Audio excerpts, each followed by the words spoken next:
గర్భధారణ, ప్రసూతి చికిత్స, పిల్లలకు చికిత్స వంటి అన్ని సౌకర్యాలు కలిగిన ఒక పరిపూర్ణమైన ఆసుపత్రి మన సుధా ఫర్టిలిటీ సెంటర్.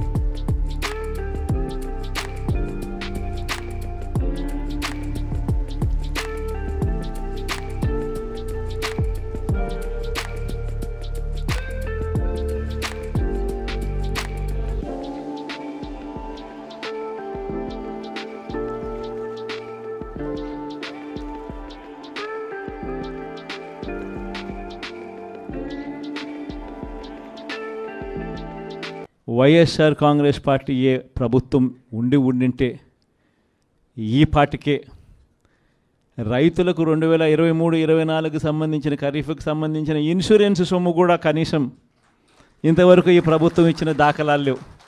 ఆ డబ్బులు కూడా పడుండేటివి ఈ పార్టీకి రైతులకు. జగనే ఉంటే వైఎస్ఆర్ కాంగ్రెస్ పార్టీయేనే ఉండింటే ఈ పార్టీకి పిల్లలకు విద్యా దీవెన కింద ప్రతి 3 నెలలకు ఒకసారి ఫీజు రీయింబర్స్మెంట్ కింద వాళ్లకు పడే ఫీజులు ఆ తల్లుల ఖాతాల్లోకి ఈ పాటికే నేరుగా పడుండేటివి. అదే తల్లుల ఖాతాల్లో పడాల్సిన ఫీజు రీయింబర్స్మెంట్ విద్యా దీవెన మామూలుగా ప్రతి 3 నెలలకు ఒకసారి ప్రతి త్రైమాసికానికి అయిపోయిన వెంటనే ఇచ్చే పరిస్థితుల నుంచి ఇప్పటికే 2 త్రైమాసికాలు దాటిపోయాయి. ఇంతవరకు విద్యా దీవెన డబ్బులు ఇంతవరకు ఇవ్వడంలా. వసతి దీవెన డబ్బులు ప్రతి ఏప్రిల్లో మామూలుగా ప్రతి తల్లికి కూడా వసతి దీవెన కింద ఒక ఇన్స్టాల్మెంట్ పడేది. ప్రతి పొదుపు సంఘంలో ఉన్న అక్క చెల్లెమ్మకు 0 వడ్డీ కింద ప్రతి ఏప్రిల్లోనే మామూలుగా అయితే 0 వడ్డీ డబ్బులు పడుండేటివి. అవి కూడా పడకుండా పోయాయి.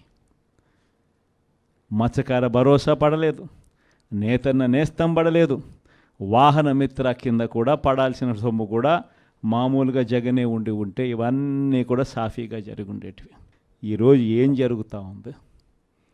ఒక్కటి కూడా పడకపోగా జరుగుతూ ఉన్న దారుణాలు ఏమిటి అని అంటే, చదువుల రంగమే తీసుకుంటే అప్పుడే టోఫుల్ అనే ఇంగ్లీష్ మీడియం, టోఫుల్ అనే సబ్జెక్టు, టోఫుల్ అనే పీరియడ్ పిల్లలకు గొప్పగా ఇంగ్లీష్ నేర్పించే సబ్జెక్టు, గొప్పగా వాళ్ళు ఇంగ్లీష్లో మాట్లాడే పరిస్థితి ఉండే టోఫుల్ అనే పీరియడ్ను ఎత్తేసినారు. ఇంగ్లీష్ మీడియం చదువులు ఇక గవర్నమెంట్ బడుల్లో మామూలుగా బాగా జరుగుతాయి అన్న ఆశ పక్కకి నెట్టేశారు. గోరుముద్ద ద్వారా రోజుకొక మెనూతో చిన్న పిల్లలకు పెట్టే భోజనం ప్రశ్నార్థకం అయ్యింది. డిసెంబర్లో పిల్లలకు అందరికీ కూడా 8వ తరగతి పిల్లలకు ట్యాబులు ఇస్తారా అన్నది ఇంతవరకు ఆర్డర్లే ఇవ్వలేదు. అది కూడా ఒక క్వశ్చన్ మార్కే. ఇవన్నీ కూడా అప్పుడే విద్యారంగంలో మొదలైపోయి అన్నీ కూడా ప్రశ్నార్థకం. హెల్త్కి సంబంధించి, ఆరోగ్య రంగానికి సంబంధించి చూస్తే ఆరోగ్యశ్రీ బకాయిలు 1800 కోట్లు దాటాయి.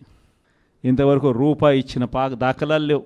హాస్పిటల్స్ పరిస్థితి ఎలా ఉంది అని అంటే, ఇంతకుముందు డాక్టర్లు లేని కొరత, 0 వేకెన్సీ పాలసీ అనేది తీసుకొచ్చి డాక్టర్లు లేని కొరత ఏ గవర్నమెంట్ హాస్పిటల్లోనూ ఉండకూడదు అన్న పరిస్థితి నుంచి ఈరోజు డాక్టర్లు ఎక్కడ ఉన్నారు అన్న పరిస్థితిలోకి ఈరోజు గవర్నమెంట్ హాస్పిటల్ వెళ్ళిపోయాయి. ఆరోగ్య ఆసరా కనిపించడం లేదు. 104, 108 బిల్లులు లేవు. హాస్పిటల్లో డాక్టర్లు లేరు, మందులు లేవు, పరిశుభ్రత హాస్పిటల్లో అంతకన్నా కూడా లేని పరిస్థితి. ఎవడు పట్టించుకునే పరిస్థితుల్లో లేరు. వ్యవసాయం చూస్తామనంటే మళ్ళీ రైతులు ఈరోజు క్యూలలో నిలబడతా ఉన్నారు విత్తనాల కోసం. వ్యవసాయ పరిస్థితి చూస్తే ఫ్రీ ఇన్సూరెన్స్ పోయింది, ఈ క్రాప్ పోయింది, ఉచిత పంటల బీమా కూడా పక్కన పెట్టేశారు. అన్ని రంగాల్లోనూ ఇదే పరిస్థితి. తెలుగుదేశం పార్టీ నాయకుల చుట్టూ జన్మభూమి కమిటీలు అంటూ మళ్ళీ తెలుగుదేశం పార్టీ నాయకుల చుట్టూ ఆ నాయకులు ఎక్కడున్నారో మళ్ళీ ప్రజలు వాళ్ళ దగ్గరికి వెళ్ళాల్సిన దుస్థితిలో ఈరోజు మళ్ళీ పాలన సాగుతూ ఉంది. గవర్నెన్స్ అన్నది పూర్తిగా ఎక్కడికి పోయిందో తెలియడంలా. లా అండ్ ఆర్డర్ అయితే నేను చెప్పాల్సిన పనుల రెడ్ బుక్ పాలన సాగుతూ ఉంది. గ్రామ స్థాయిలో కక్షలను ప్రోత్సహించకూడదు అన్నది పక్కన పెట్టేసి గ్రామ స్థాయిలో ప్రోత్సహిస్తూ మీరు చేసుకోండి, వెనకాల పోలీసులను మేము చూసుకుంటాము అని చెప్పి రెడ్ బుక్ పాలనతో ఈరోజు లా అండ్ ఆర్డర్ను పనంగా పెట్టి ఈరోజు పాలన సాగిస్తూ ఉన్నారు. దిశ యాప్ ఏమైందో ఎవరికి తెలియడంలా. ఇంతకుముందు ఏ అక్క చెల్లెమ్మ ఆపదలో ఉన్నా కూడా దిశ యాప్ ఫోన్లో బటన్ నొక్కితే చాలు 10 నిమిషాల్లో పోలీసు వాళ్ళు వచ్చి ఆ అక్క చెల్లెమ్మకు తోడుగా ఉండే పరిస్థితి నుంచి ఆ దిశ యాప్ ఈరోజు ఏమైందో, ఈరోజు ఏం జరుగుతూ ఉంది, ఒక్కరికి కూడా ఒక్కటి కూడా పడకపోగా జరుగుతూ ఉన్న దారుణాలు ఏమిటి అని అంటే, చదువుల రంగమే తీసుకుంటే అప్పుడే టోఫుల్ అనే ఇంగ్లీష్ మీడియం, టోఫుల్ అనే సబ్జెక్టు, టోఫుల్ అనే పీరియడ్ పిల్లలకు గొప్పగా ఇంగ్లీష్ నేర్పించే సబ్జెక్టు, గొప్పగా వాళ్ళు ఇంగ్లీష్లో మాట్లాడే పరిస్థితి ఉండే టోఫుల్ అనే పీరియడ్ను ఎత్తేసినారు.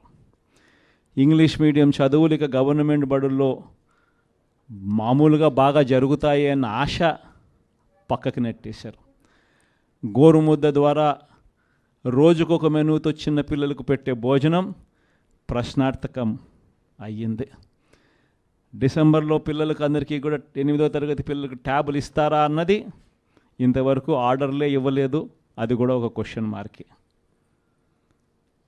ఇవన్నీ కూడా అప్పుడే విద్యారంగంలో మొదలైపోయి అన్నీ కూడా ప్రశ్నార్థకం. హెల్త్కి సంబంధించి, ఆరోగ్య రంగానికి సంబంధించి చూస్తే ఆరోగ్యశ్రీ బకాయిలు 1800 కోట్లు దాటాయి. ఇంతవరకు రూపాయి ఇచ్చిన దాఖలాలు లేవు. హాస్పిటల్స్ పరిస్థితి ఎలా ఉంది అని అంటే, ఇంతకుముందు డాక్టర్లు లేని కొరత, జీరో వేకెన్సీ పాలసీ అనేది తీసుకొచ్చి డాక్టర్లు లేని కొరత ఏ గవర్నమెంట్ హాస్పిటల్లోనూ ఉండకూడదు అన్న పరిస్థితి నుంచి ఈరోజు డాక్టర్లు ఎక్కడ ఉన్నారు అన్న పరిస్థితిలోకి ఈరోజు గవర్నమెంట్ హాస్పిటల్ వెళ్ళిపోయాయి. ఆరోగ్య ఆసరా కనిపించడం లేదు, 104, 108 బిల్లులు లేవు, హాస్పిటల్లో డాక్టర్లు లేరు, మందులు లేవు, పరిశుభ్రత హాస్పిటల్లో అంతకన్నా కూడా లేని పరిస్థితి, ఎవడు పట్టించుకునే పరిస్థితుల్లో లేరు. వ్యవసాయం చూస్తామనంటే మళ్ళీ రైతులు ఈరోజు క్యూలలో నిలబడతా ఉన్నారు విత్తనాల కోసం. వ్యవసాయ పరిస్థితి చూస్తే ఫ్రీ ఇన్సూరెన్స్ పోయింది, ఈ క్రాప్ పోయింది, ఉచిత పంటల బీమా కూడా పక్కన పెట్టేశారు. అన్ని రంగాల్లోనూ ఇదే పరిస్థితి. తెలుగుదేశం పార్టీ నాయకుల చుట్టూ జన్మభూమి కమిటీలు అంటూ మళ్ళీ తెలుగుదేశం పార్టీ నాయకుల చుట్టూ ఆ నాయకులు ఎక్కడున్నారో మళ్ళీ ప్రజలు వాళ్ళ దగ్గరికి వెళ్ళాల్సిన దుస్థితిలో ఈరోజు మళ్ళీ పాలన సాగుతూ ఉంది. గవర్నెన్స్ అన్నది పూర్తిగా ఎక్కడికి పోయిందో తెలియడంలా. లా అండ్ ఆర్డర్ అయితే నేను చెప్పాల్సిన పనుల రెడ్ బుక్ పాలన సాగుతూ ఉంది. గ్రామ స్థాయిలో కక్షలను ప్రోత్సహించకూడదు అన్నది పక్కన పెట్టేసి గ్రామ స్థాయిలో ప్రోత్సహిస్తూ మీరు చేసుకోండి, వెనకాల పోలీసులను మేము చూసుకుంటాము అని చెప్పి రెడ్ బుక్ పాలనతో ఈరోజు లా అండ్ ఆర్డర్ను పనంగా పెట్టి ఈరోజు పాలన సాగిస్తూ ఉన్నారు. దిశ యాప్ ఏమైందో ఎవరికి తెలియడంలా. ఇంతకుముందు ఏ అక్క చెల్లెమ్మ ఆపదలో ఉన్నా కూడా దిశ యాప్ ఫోన్లో బటన్ నొక్కితే చాలు 10 నిమిషాల్లో పోలీసు వాళ్ళు వచ్చి ఆ అక్క చెల్లెమ్మకు తోడుగా ఉండే పరిస్థితి నుంచి ఆ దిశ యాప్ ఈరోజు ఏమైందో కూడా అర్థం కావడంలా. అన్నీ కూడా 2.5 నెలలే.